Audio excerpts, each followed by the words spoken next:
두 분들 어서 오시고, 브리카 분들도 어서 오시고. 자, 오늘도 A매치 경기들이 쫘르르 있습니다. 그 올림픽 이것도 있는데 우리나라 경기 이거는 분석 안 할게요. 솔직히 한국 반대치기도 좀 빡센데 너무 못해가지고.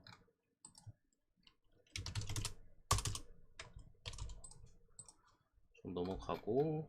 몇 경기야? 경기 수는 뭐 한 열 몇 개 되는데 다 하진 않을 거고요. 갈만한 것들이나 뭐 이런 것들 위주로 한번 들어가 보겠습니다. 일단 일찍부터 경기가 있어요. 그래서 요거를 제가 어제 못 봤다가 뒤늦게 봐가지고 시간이 좀 앞당겨졌는데, 첫 번째 가나 대 스위스. 이거는 여러분들 아마 누구는 볼 수도 있지 않을까? 가나 경기니까 이 새끼도 얼마나 차나 한번 볼까 싶을 지금 경기이기도 하고, 아랍에미리트에서 열립니다. 그렇기 때문에 뭐 축구장적인 환경이나 기후적인 부분에 상당히 그래도 양 팀이 좋은 조건에서 경기를 하겠다 라고 보이고, 솔직히 배팅하기 제 생각에는 썩 좋은 경기는 아니라고 보여져요. 스위스가 지금 배당이 생각보다는 좀 낮게 돼 있어요. 1.71 생각보다 좀 낮게 돼 있고, 근데 배당은 잘 들어오는 배당이긴 하네. 근데 어쨌든 간에 스위스도 원래 스위스의 강점은 이제 좀 수비나 미드필더 쪽에서 짜임새인데, 이번 시즌에 어쨌든 그라니트 자카 빼고 뭐 자카리아나 기존에 프롤러 같은 애들, 이런 애들이 좀 소속팀에서나 뭐 출전 기회를 많이 못 받고 있는 부분, 폼적인 부분, 네이션스에서는 물론 나쁘지 않은 모습을 스위스가 보여줬습니다만, 이게 어쨌든 제대로 꽝 붙으면 당연히 스위스가 저는 좀 더 좋아 보이긴 하는데, 월드컵 전에 이제 폼적인 부분을 좀 끌어올리고 스파링이잖아요 결국에. 그런 부분에 있어서 이 경기는 이렇게 접근하는 게 제 생각엔 좀 괜찮을 것 같아요. 우승부는 뭐 언더 쪽에 좀 보이고, 어제 뭐 그 사우디랑 크로아티아랑 똑같이 보는 건데 그 경기보다는 더 좋아 보이진 않습니다. 사우디 크로아티아는 좀 진짜 괜찮은 사이즈였고, 저도 뭐 언더로 베팅을 했었잖아요. 근데 이거는 다득점이 날 수도 있어요. 요거 같은 경우에는 한 골씩 주고 받으면서 추가적인 득점 나면은 그냥 뭐 오바 뜰 수도 있는 매치고, 그래가지고 오늘은 요거는 개인적으로 찍는다면은 조금 애매하긴 한데 그래도 이쪽이 좀 더 낫지 않을까 싶은 느낌은 있습니다. 지금 뭐 가나도 파티나 뭐 아마티볼레, 엠프티, 살리즈, 구더스 뭐 좋은 선수들 많고요. 스위스 같은 경우도 엠볼로 같은 경우도 전방 쪽에 폼이 상당히 좋고 이번 시즌 또 미드필더 쪽에 뭐 지브리소 같은 애들도 프랑크에서 워낙 잘해주고 있는 부분, 이런 부분 봤을 때 스위스 쪽이 조금 더 나아 보이긴 한다 이렇게 봅니다. 일본, 캐나다, 두바이 역시 아랍에서 열립니다. 아랍 쪽이 확실히 이게 잘 돼 있어요. 타 아랍으로 가잖아. 좀 그 하는 팀들은 웬만하면은 기후도 좋고 경기 뛰기 좋으니까. 어쨌든 요거 같은 경우 이제 또 월드컵 나가는 두 팀, 직전 가나 스위스와 마찬가지로 나가는 두 팀끼리 있기 때문에 암묵적인 그런 것들은 있을 거예요. 거칠게 하지 말자. 그런 것들은 분명히 이제 뭐 직전에 가나 스위스도 마찬가지고 오늘 일본 캐나다도 뭐 있을 겁니다. 뭐 한쪽에 친선 나가지 않는 팀이면은 지읒가 하면서 그냥 좀 이렇게 할 수 있는데, 칠레가 그랬잖아요 폴란드랑. 요거는 두 팀 다 이제 월드컵 나가는 팀이기 때문에 어느 정도 좀 매너적인 플레이를 함에 있어서 그러면 결국 패스 잘하는 팀이 유리하거든요. 패스 잘하는 팀이 유리할 수밖에 없어, 거칠게 안 한다면은.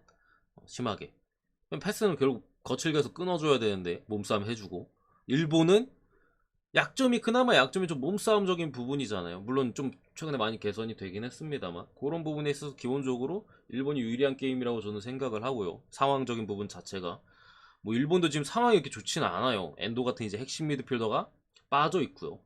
이제 측면 공격 쪽에는 이제 미토마, 브라이튼에서 최근에 상당히 무서웠잖아요. 뭐 아스날을 또 무너뜨리기도 했던 미토마는 지금 폼이 안 좋고, 또 아스날의 측면 수비인 토미아스가 뭐 부상 관련 또 이슈가 있는데, 캐나다도 좀 비슷해요. 알폰소 데이비스, 바이런 뮌의 왼쪽에 사이드백 공격을 좀 책임지는 알폰소 데이비스가 빠져 있고, 유스타키오도 오늘 못 될 것 같아. 포르투가 또 상당히 좋은 팀이잖아요. 포르투갈에 거기서 또 핵심 미드필더인 유스타키오도 오늘 약간 불투명에 떠 있다. 그러니까 캐나다는 이렇게 되면은 뭐 전방에 조나단 데이비스 요런 애들이나 아니면은 예선에 상당히 잘했던 카일 라린 뭐 이런 애들은 있습니다만 전체적으로 MLS 때에서 뛰는 애들이 되게 많습니다. 캐나다에 그런 애들이 포진이 될 거고, 일본 같은 경우 좀 전에 말씀드렸듯이 전방의 측면 쪽 또는 이제 미드필더 중앙 미드필더 쪽 혹은 이제 측면 수비 쪽 조금씩 이렇게 누수가 한 군데 빵꾸 안 난 게 다행이라고 생각해요. 대체자들은 다 있어요. 애초에 일본이 이번 월드컵을 더블 스쿼드를 들고 나왔습니다. 일정이 상당히 빡빡함에 있어서 우린 그런 체력적인 이점을 얻겠다. 물론 그게 잘 될지 안 될지 모르겠어요. 일본 몇몇 그쪽 전문가들은 되게 회의적인 반응이에요. 그러니까 플랜 A보다는 이제 뭔가 더블인 느낌이라서 차라리 확실한 거 하나 가져가는 게 낫지 않겠냐. 뭐 롯데 돌리더라도 어쨌든 그런 부분에 있어서 스코어 뎁스 자체는 괜찮다. 일본이 유리하다고 생각을 하고요. 언어바 같은 경우에는 솔직히 언더가 나와도 오버가 나와도 이상한 게임은 아니라고 생각해요. 뭐 1대0, 2대0 일본승 나올 수도 있는데 저는 그래도 캐나다도 한 골 정도는 기록할 만한 여지는 있는 것 같아. 한 골 정도. 뭐 2대1이나 3대1 솔직히 근데 다득점보다는 요거는 그래도 짚고 넘어갈게. 다득점보다는 일본승이 더 좋아 보이긴 해. 5화까지. 그리고 이라크 코스타리카가 여권 문제인가 그래서 취소가 됐고, 모로코 대 조지아 어디서? 아랍에미리트. 일단은 조지아 같은 경우 여러분들이 또 이제는 그래도 이름을 기억하고 있지 않을까 싶은 흡이차 크브라츠켈리아, 나폴리에 이제 엄청 잘하는 놈이죠. 그 놈이 이제 조지아에서 빠져 있습니다. 제가 뭐 나폴리 경기 개막전에 말씀드렸죠. 조지아 그 잘하는 새끼가 이제 나폴리로 왔었다고. 오늘은 이제 조지아에서는 부상으로 아쉽게 빠져 있고, 모로코 같은 경우 월드컵에 나갑니다. 스쿼드 뎁스 자체도 상당히 나쁘진 않아요. 아프리카 팀들의 그런 뭐 수비적인 측면들, 뭐 하킴이나 뭐 아니면 바이런맨의 마르자위 혹은 이제 웨스트햄에서 몇 달을 이적한 다음 날려먹었는데 귀신같이 월드컵은 뛸 수 있게 된 아구에르드 같은 센터백 자원들, 혹은 뭐 피오렌티나의 암라바시나 뭐 지에으, 또 아리, 뭐 옛날에 잘했던 엔네시리 이런 애들이 있는데, 오늘 같은 경우는 아리시나 이선 쪽에 그리고 앞대 두 놈이 조금 못 나오는 것 같고요. 조지아는 뭐 흡이차 빠진 상황에서 사실 뭐 좀 떨어져 있는 현재 상황인데, 흡이차가 있었으면 사실 조금 쉽지는 않았을 경기라고 생각을 해요. 다득점에 대한 여지도 열려 있고요. 근데 일단 흡이차도 빠져 있고 사실 뭐 조지아가 뭐 걸려 있는 것도 아니고 이게 뭐 네이션스나 뭐도 아니고 그냥 친선전이잖아요. 그런 부분에 있어서 일단은 배당 자체의 해외 배당의 흐름이나 이런 것들은 조금 불안한 요소들이 분명히 있어요, 이 경기가. 그러니까 애초에 제 생각에는 초기 배당이 좀 낮게 잡혔어. 뭐 흡이차 빠진 건 알겠는데 그래도 조지아가 네이션스 리그에서 보여줬던 그런 화력들은 굉장했는데 뭐 처음에 이거 1.3대였잖아요. 보자마자 좀 왜 이렇게 낮지 싶긴 했거든요. 조금씩 오르고 해외도 지금 계속 조금씩 오르고 있어요. 지금 이제 배당 조정을 계속 들어가는 것 같은데 어쨌든 그런 부분에 있어서 해외가 올라가는 불안함은 있습니다만 저는 모로코가 이길 것 같습니다. 모로코가 이길 것 같아. 모로코 승. 네 번째 요르단 스페인이고, 이건 요르단이에요. 왜 어제 독일도 그렇고 스페인도 그렇고 왜 자꾸 이런 좀 오지까지는 아니더라도 변방으로 가는 거지. 아랍을 남겨두고. 어쨌든 뭐 이렇게 돼 있고, 오늘 스페인 같은 경우는 알바로 모라타나 또 발렌시아에서 상당히 좋은 길라몬 같은 미드필더 쪽도 빠져 있고, 뭐 마르코스 요렌테 그리고 호세가야도 훈련 중에 부상이 좀 있는 것 같아요. 그래서 뭐 불투명 정도 떠 있는 것 같은 이제 스페인의 상황인데, 뭐 결국에는 이게 뭐 승패도 아니고 END가 걸려있기 때문에 할 수 있는 능력이 있느냐 없느냐 라고 그래도 말씀을 드려야 되지 않을까 싶은데, 저는 능력은 있다고 생각해요. 개인적으로 제 개인적인 생각에 지금 저는 유럽 팀 중에서는 스페인이 제일 세다고 생각합니다. 뭐 프랑스도 있고 포르투갈 있고 뭐 네덜란드 있고 한데 저는 스페인이 제일 센 것 같아. 스페인 혹은 네덜란드 할 수 있다고 생각합니다. 그래서 기본적으로 요르단이 감독 교체 이후에 상당히 실점도 많이 적고 거의 실점을 많이 하지 않았어요. 했습니다만 옆 동네 애들하고 붙었어요. 그러니까 이쪽 지역 애들 근처에 뭐 동남아나 뭐 중동 쪽 그러니까 상대적으로 전력이 엄청나게 떨어지는 팀들과의 경기들이었기 때문에 스페인의 현재 패스적인 부분을 감당하기 상당히 어렵지 않을까. 물론 잔디적인 이슈는 분명히 스페인 쪽에 손을 들어주진 않습니다만 이거는 전력차가 제가 볼 땐 좀 크지 않을까 싶습니다. 공격을 막지 못할 가능성이 좀 높다. 결국에는 스페인 같은 경우 고전할 때는 이제 상대 키퍼 선방이나 이런 것들에 좀 많이 막히면서 의외로 좀 저득점으로 가는데 요르단이잖아요. 그런 부분에 대한 기대치도 조금 낮지 않을까. 이마이 3대0, 4대0.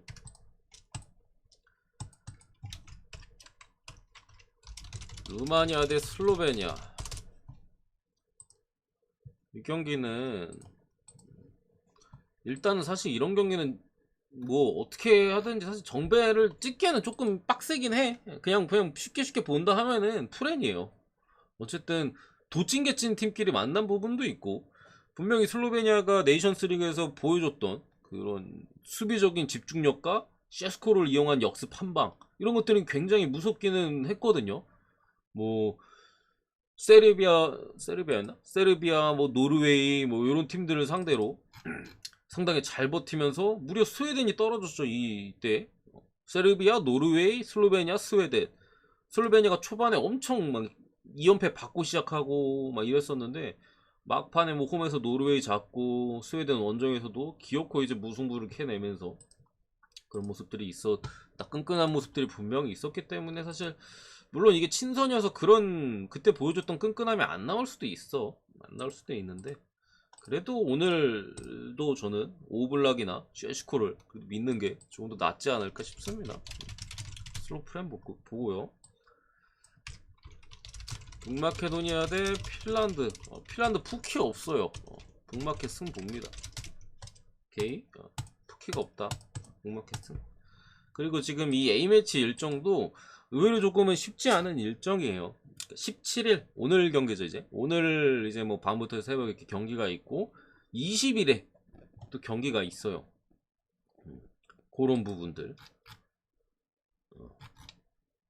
북마켓은 오늘 핀란드 그리고 아제르바이잔 이렇게 있고 뭐 핀란드는 오늘 북마켓 그 다음에 노르웨이 원정 일정이 상당히 빡빡하네. 뭐 이런 부분들 봤을 때 엄청 좋아 보이는 것까진 모르겠어. 말씀드릴게. 엄청 좋아 보이는 것까진 모르겠는데 그래도 찍는다면 북마켓 찍을 것 같다. 푸키도 없고 일정도 지금 빡빡한 상황에서 핀란드 원정 연전 테스트에 당연히 좀 더 가까울 것 같아요. 그래도 홈팀.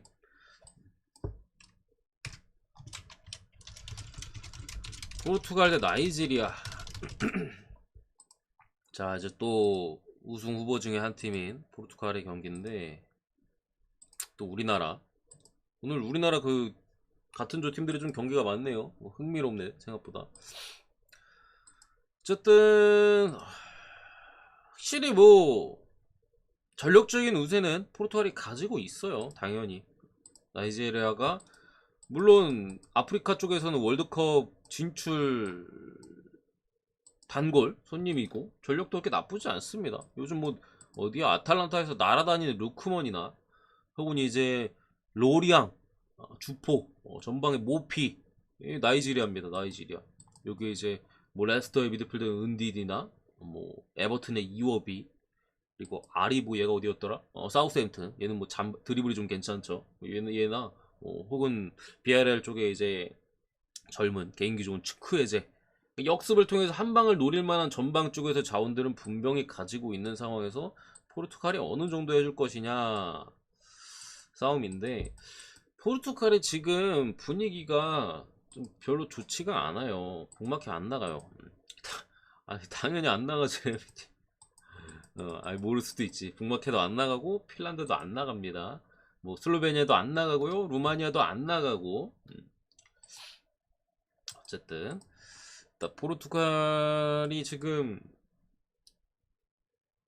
약간 갈라치기 느낌이 있어요. 팀이 호날두를 중심으로 해가지고 뭐 선수들은 어떻게든 좀 이렇게 월드컵이니까 좀 가려는 느낌이 있는데 팬들이 뭐 이상한 영상도 많이 올라오고 그래요. 막 호날두가 칸셀로한테 이렇게 뭐 하는데 칸셀로가 막 어우 씨 이런 그런 이렇게 약간 피하는 그런 영상들 막 SNS 같은데 떠들기도 하고 뭐 브루노 페르난데스 같은 경우는 SNS가 테러 당했죠. 호날두 팬들한테.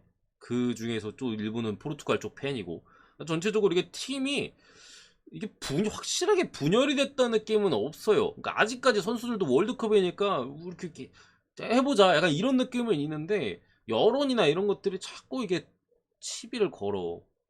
그러니까 그 조짐은 분명히 있다 이거. 분열에 대한 조짐은 분명히 열려 있어. 아무리 잘 지내려고 해도 그 팬들이나 이렇게 자꾸 이게 이간질하고 뭐 까내리고 하면은 스트레스 받거든요. 그런 측면에서 오늘 또 뭐야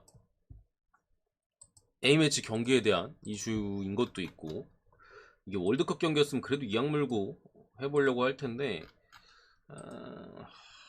그런 것들이 조금 걱정이 사실 좀 돼요. 일단 포르투갈 같은 경우. 근데 그렇다 해도 오시면 소집이 안 됐을걸요? 오시면 소집이 안 됐어. 부상이 있나 그래가지고 소집이 안 됐어요. 어쨌든 그런 부분에 있어서 저는 솔직히 마인은 조금 불안한 것 같아. 누가 일반승 간다 하면은 뭐 일반승인데 똥 배워가지고 모르겠는데 어쨌든 다득점 봅니다. 포르투갈이 그래도 미드필더 쪽에서의 화력과 전방에서의 뭐 레앙이나 뭐 이런 선수들의 화력은 분명히 있다고 생각을 하고요. 나이지리아도 뭐 루크먼 혹은 뭐 모피나 전방 쪽에서의 한 방이 있는 선수들, 특히나 최근에 이번 시즌에 폼이 좋은 선수들이 많아요. 한 골 정도 혹은 그 이상 좀 기대해 볼 만한 여지는 분명히 있다. 나이지리아 한 골 정도는 박아준다고 보고 포르투갈이 뭐 몇 골을 넣었던 한 골만 넣으면 사실 마인을 하던 일반승을 하던 5반 따라오잖아요. 그런 부분에 있어서 다득점만 볼게요. 다득점. 아홉 번째 룩셈부르크 대 헝가리. 뭐 헝가리 같은 경우도 이번에 소집 명단에 뭐 라이프치히 올반이나 뭐 소보슬라이 이런 애들 소집이 됐고 울산에 이제 아담도 가 있습니다. 있는데 A매치잖아요, 여러분들. 헝가리가 물론 그때 어디야? 한창 좀 이변을 좀 많이 내기도 했었죠. 어디였더라? 월드컵 예선에서도 그랬던 것 같은데 막 잉글랜드였나? 이렇게 좀 내고 뭐 그런 모습들은 분명히 있었긴 했는데 그쵸? 네이션스 리그 지금 어, 뭐야 마우스가 어디 갔어? 여기 있다. 잠시만요. 저 마우스가 수명이 다 됐나? 커서가 안 보이냐? 왜 이래 이거?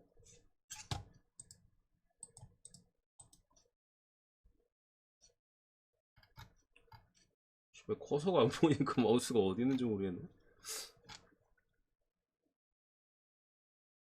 아이씨 짜증나 죽겠네. 갑자기 그러네.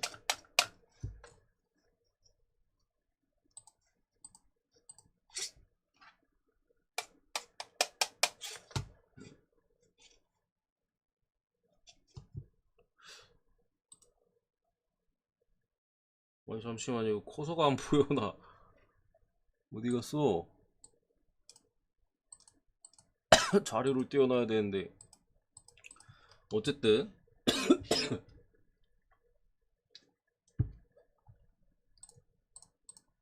그런 뭐 헝가리가 이슈가 있었죠. 잘했죠. 근데 저는 A매치는 의미 없다고 생각해요. 솔직히 A매치는 이게 뭐 중요한 대회거나 마찬가지로 네이션스 리그거나 했으면 당연히 헝가리 쪽을 받겠는데 아니잖아. A매치잖아. 그리고 일정이 상당히 빡빡한 경기고 추가로.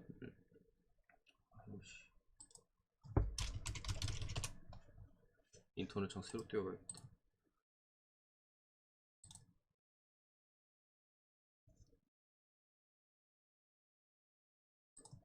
이상하네. 인터넷만 이거 하면 이거 바이러스 있나? 어쨌든 그런 부분에 있어서 글쎄요. 지금 일정도 뭐 3일 간격 일정이고 차라리 원정 경기에서 힘을 쓸 바에 저 같으면 홈에서 쓸 것 같아요. 홈팬들이 있으니까. 룩셈부르크 프란 볼게요. 룩셈부르크 배당도 좋으니까. 룩셈도 어쨌든 뭐 예전에 A매치 할 때 말씀드렸지만 진짜 옛날처럼 축구에 있어서 아예 황무지 느낌까지는 아니에요. 자라나는 새싹들이 있는 그런 현재 룩셈부르크이기 때문에 이변을 낼 만한 여지는 분명히 있다. 물론 전력적으로 떨어지는 건 사실이긴 합니다만. 룩셈 프란 보고요. 그 배당 봐요 여러분들. 홈빨이 일정이 지금 타이트하잖아. 아일랜드가 정배야 이거. 왜 그러냐? 3일 간격 일정이에요. 노르웨이는 다음 3일 후에 홈 경기가 있어. 상식적으로 홈팬들 앞에서 조금 더 힘을 쓰지 않겠어? 원정 경기에서는 뭐 적당히 주말 뭐 리그 경기도 있었잖아. 적당히 뛰어주고 그러니까 일주일 정도 약간 텀 가져가면서 홈에서 그래도 힘을 쓰는 그런 그림 맞잖아. 그래서 이게 지금 아일랜드가 무려 노르웨이 상대로 정배를 받은 거. 홀란드 뭐 외대국으로 다 소집됐어. 세를로스, 엘류누시, 나폴리 이제 백오스비스는 웨스트고르 다 소집이 됐고 아일랜드 역시도 뭐 네이선 콜린스나 도어티, 뭐 콜먼 이런 애들이 소집이 되긴 했습니다만 솔직히 전력면에서는 조금 떨어지는 느낌은 있어요. 그래서 이거 노르웨이 프레. 홀란드가 몇 번을 뛸지 모르겠어요. 솔직히 선발은 안 뛸 가능성이 좀 높아. 왜냐면 A매치에 아무 동기부여도 없는데 일정도 타이트하고 굳이 쓸 필요가 없어요. 그래서 아마 벤치로 나올 가능성이 좀 있고 그렇게 된다면 경기 내용적으로 아일랜드가 충분히 해볼만 해요. 홀란드 빠지고 만약에 웨데고르까지도 좀 그럴 수도 있는 거고 노르웨이도 몇몇 선수들에 대한 의존도가 좀 높은 팀이기 때문에 아일랜드 같은 경우는 전체적으로 좀 평탄한 느낌이에요. 사실 팀이 노르웨이가 조금 더 의존적인 팀이고 이런 부분에 있어서 노르웨이 주전들이 좀 빠졌을 때는 위험해 보이긴 합니다만 후반전에 그래도 들어가지 않을까. 그리고 아일랜드도 애초에 득점력이 좀 떨어지는 팀이기 때문에 그 구간 자체를 노르웨이가 뭐 두 골 세 골 먹으면서 무너질 것 같진 않아요. 뭐 한 골차 리드를 내줬다 하더라도 후반전에 뭐 동점까지 갈 만한 여지는 분명히 있다. 아니면 먼저 넣으면 더 유리하게 가는 거고요. 노르웨이 프레 여기까지입니다. 여기까지.